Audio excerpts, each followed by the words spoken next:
এভাবেই দুপুরের খাবার শেষে মা সজারু আগলে রেখেছেন তার নবজাতক সন্তানকে।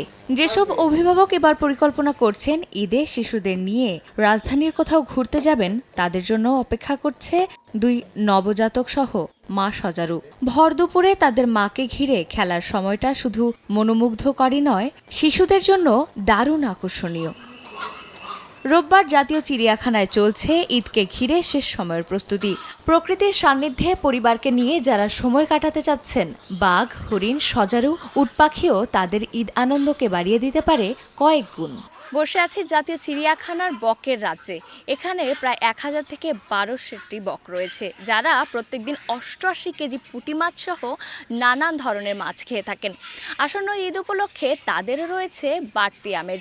এছাড়াও এখানে রয়েছে 107 প্রজাতির প্রায় 3000 প্রাণী। ভিড় এড়াতে অনেক অভিভাবক সন্তানকে নিয়ে ঘুরে যাচ্ছেন চিড়িয়াখানা। পরিচয় করিয়ে দিচ্ছেন দেশ বিদেশের প্রাণীদের সঙ্গে। টাইগারে গরম লেগেছে, জন্য গোসল করছে।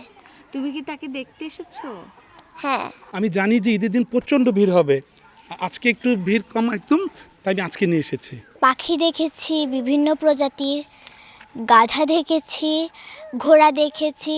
ওরাও খুব মজা পাচ্ছে, আমরাও ওদের সাথে সাথে অনেক মজা পাচ্ছি। প্রতি বছরের মতো এবারও প্রায় 1 লাখের বেশি দর্শনার্থী প্রত্যাশা করছেন চিড়িয়াখানা কর্তৃপক্ষ। এজন্য বাড়ানো হয়েছে নিরাপত্তা ব্যবস্থা। আমরা ট্রাফিক বিভাগের সাথে মিটিং করছি, তারা ট্রাফিক জনবল দিবে। শাহালি থানা আছে আমাদের যে সংশ্লিষ্ট থানার পুলিশ এখানে কাজ করবে।